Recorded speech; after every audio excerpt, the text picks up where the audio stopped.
उनकी जान को खतरा है और मैं तो चाहता हूं कि सुप्रीम कोर्ट को संज्ञान लेना चाहिए। नमस्कार, स्वागत है आप सभी का हिंदुस्तान 24 पर और मैं आप सबके साथ विपिन चौधरी। उत्तराखंड के कोटद्वार के रहने वाले दीपक, जिन्हें आजकल लोग मोहम्मद दीपक के नाम से जानते हैं, उनकी मुश्किलें लगातार बढ़ रही हैं। आप लोगों ने तस्वीरों में ज़रूर देख लिया होगा, वो वीडियोस भी आप लोगों ने ज़रूर देखे होंगे। बजरंग दल के लोगों ने किस तरीके से मोहम्मद दीपक के जिम के बाहर हंगामा किया। अब सवाल यहाँ पर यह उठता है कि मोहम्मद दीपक से आखिर गलती क्या हुई है, बजरंग दल के लोग क्यों उनके पीछे पड़ गए हैं। आज इस बड़े ही महत्वपूर्ण और बड़े ही गंभीर विषय पर हम बात करेंगे और बातचीत करने के लिए आज हमारे साथ सीनियर एडवोकेट चंद्रजीत सिंह निक्कू जी मौजूद हैं। चंद्रजीत सिंह जी, बहुत बहुत स्वागत है आपका हिंदुस्तान 24। धन्यवाद आपका और आपके सभी दर्शकों का हिंदुस्तान 24 से जुड़े हुए। जिस तरीके से दीपक ने अपना नाम मोहम्मद दीपक बताया और उनकी मुश्किलें बढ़ गई हैं, बजरंग दल के लोगों ने किस तरीके से उनके जिम के बाहर हंगामा किया, वो तो आपने भी जरूर देख लिया होगा जी। तो इस पूरी घटना पर आप क्या कहेंगे?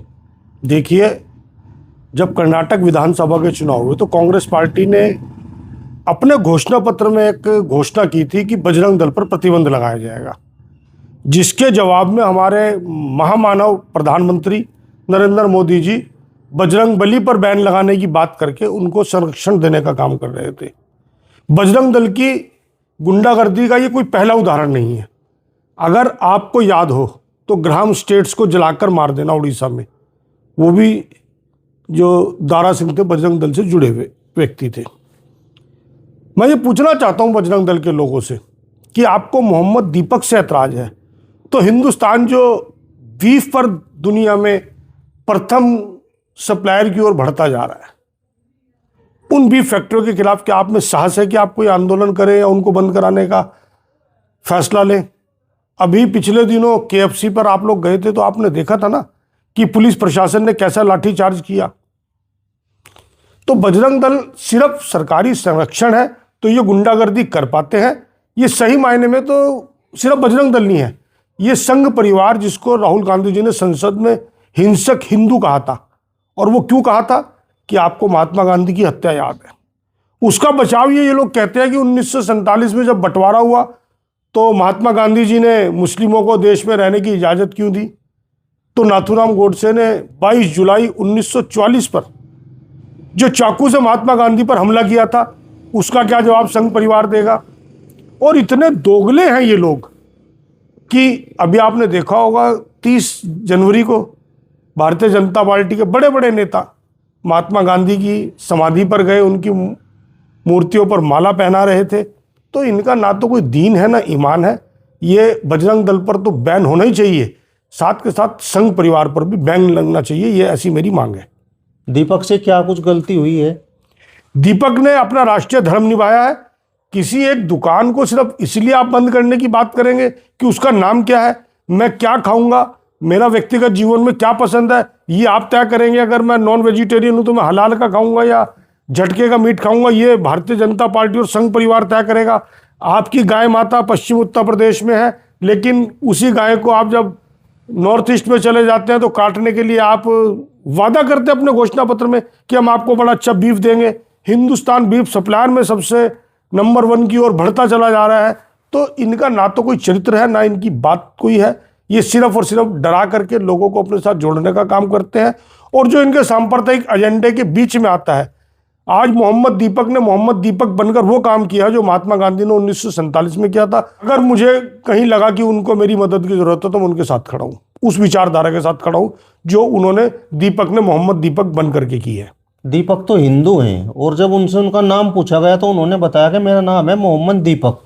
तो इस पर आप क्या कहेंगे? ये क्या मैसेज दीपक ने दिया है? दीपक ने यही मैसेज दिया है कि हम सब भारतीय हैं और किसी को धर्म के आधार पर या नाम के आधार पर अगर आप उत्पीड़ित करेंगे, आप उसको डराएंगे, धमकाएंगे। क्योंकि विषय क्या था कि एक दुकान के नाम पर बाबा लिखा हुआ था, अब इन्होंने बाबा को भी अपना बना लिया।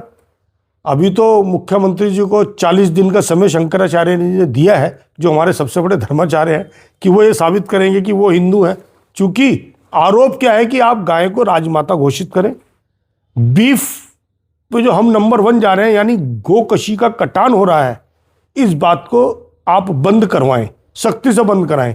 सिर्फ कानून बना देने से नहीं कि आप कुछ छुटवइये लोगों की टांग में गोली मार करके आप इस तरह का बात करें। और ये उत्तर प्रदेश, मध्य प्रदेश, उत्तराखंड, ये कोई एक प्रदेश की बात नहीं है। आसाम का मुख्यमंत्री तो इतना गजब ढा गया कि रिक्शा वाले के 5 रुपए की बजाय 4 रुपए तो। और पता नहीं हमारी कायर न्यायपालिका क्यों ऐसे लोगों को खुला छोड़ के बैठी है, जिन लोगों को सरेआम फांसी होनी चाहिए। हमारे विदेशी संबंध जो खराब कर रहे हैं, अगर यही चीज हमारे साथ विदेशों में होने लगे, जयशंकर जी के बेटे विदेश में नौकरी कर रहे हैं, राष्ट्रीय सुरक्षा सलाहकार डोभाल जी का बेटा सिंगापुर में बैंकिंग में काम है, अगर उनकी तनख्वाह इसलिए कम कर दी जाए कि वो भारतीय मूल के हैं, हिंदू हैं, और जो अमेरिकन कंपनियां हैं, जो मुस्लिम्स कंपनियां में जिनमें वो काम करते हैं, जिनसे पैसे कमा रहे हैं, अगर ये प्रत्युत्तर बजरंग दल की घटनाओं का इनके बच्चों को मिलने लगा तो ये कहाँ जाके खड़े होंगे। बजरंग दल के लोगों का मानना यह है कि मुसलमान अपनी दुकान पर बाबा नहीं लिख सकते। उन्होंने बताया कि सिद्ध बली बाबा, इस तरीके की वहां पर उन्हें बातें भी समझाई। देखो, आज सहारनपुर के कट्टरवादी नेता की फेसबुक पोस्ट है, मैं नाम नहीं लूंगा उसका। उन्होंने ये कहा है कि जो बजरंग दल घटनाएं कर रहा है, जिस तरीके से उन्होंने ये चाहते हैं कि हमारे बच्चे स्कूल न जा करके कांवड़ यात्रा में जाएं। अगर आप कांवड़ यात्रा में जाएंगे तो आपके ऊपर फूल बरसाए जाएंगे, लेकिन अगर आप अपना अधिकार मांगने जाएंगे तो यही सरकार, वो भले ही हिंदू हो, उनके ऊपर लाठियां बरसाती हैं। कुछ दिनों से आप देख लोगे कि यूजीसी वाला प्रकरण हुआ। उस प्रकरण में जो कथित हिंदूवादी लोग, जो भाजपा से जुड़े हुए लोग, जो स्वर्ण वर्ग के लोग, जिन्हें भाजपा अपना मूल वोट बैंक बताती थी, उन लोगों ने मोदी और अमित शाह की जूतों और चप्पलों से पिटाई की, उनके पोस्टर्स की। उनके ऊपर कोई कार्रवाई नहीं हुई। अगर ये काम कोई दलित, गैर भाजपाई और मुस्लिम समुदाय से जुड़ा हुआ व्यक्ति कर लेता तो उसकी टांग पे गोली भी लग चुकी होती, और शर्जील की तरह वो अभी तक जेल में भी होता, उस पर एनएसए भी लग गई होती। तो इन लोगों को सिर्फ सत्ता बचाए रखने के लिए काम करना है। देश की क्या नीति हो, देश की आर्थिक नीति क्या हो, देश कैसे आगे बढ़े, देश में शिक्षा कैसे मिले, स्वास्थ्य कैसे मिले, इन मुद्दों से ध्यान भटकाने के लिए ये एक इस तरह के संगठनों को आगे लाते हैं और वो इस तरह की हरकतें करते हैं जो निंदनीय है। आप दीपक के पक्ष में क्यों हैं? मैं दीपक के पक्ष में इसलिए हूं कि उसने एक जायज बात की है। मेरा कहना है कि मैं सिख हूं। अगर मुझे किसी मस्जिद में कोई परेशानी हो, उनकी नमाज से कोई जब मुझे परेशानी नहीं है, मेरे गुरुद्वारे में जब सुबह पाठ होता है, मुसलमान को परेशानी नहीं है, वो अपनी इबादत करे, मैं अपना पाठ कर रहा हूं। ऐसे ही हिंदू अपने मंदिर में पूजा कर रहे हैं।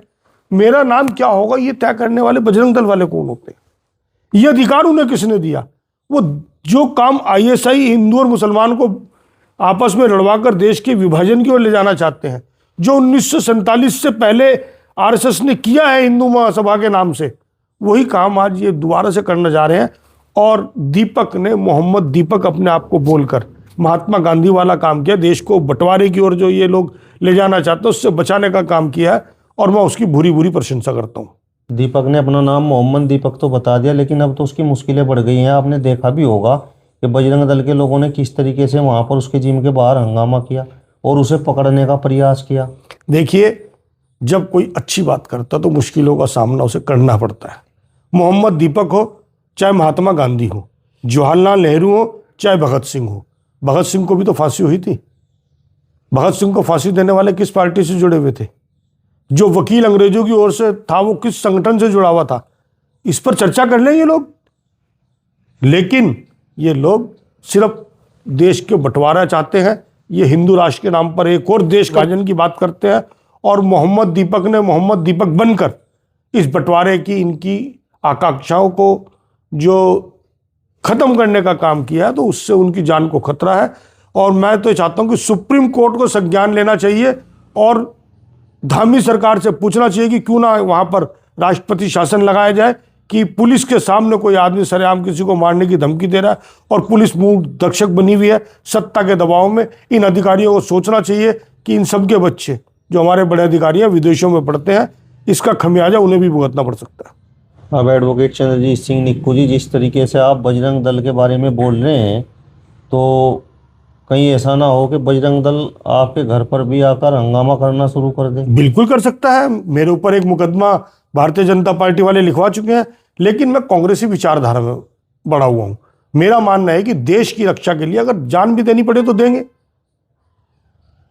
दीपक ने जिस तरीके से, दीपक का अर्थ होता है भाई अंधेरे को मिटाकर उजाला करना, क्या अपने उस नाम की परिभाषा को चरितार्थ किया है? निश्चित रूप से, हिंदू मुस्लिम भाईचारे को उसने भाईचारे को बढ़ावा दिया है और अपने नाम से जो एक प्रकाश फैलाया, जो उसने एक मिसाल पेश की है कि आज के हालात में कोई हिंदू और मुस्लिम के विभाजन की जो मांग कर रहे हैं, उनके सामने जो वो साहस से खड़ा हुआ है, मैं उनको कोटि कोटि नमन करता हूँ।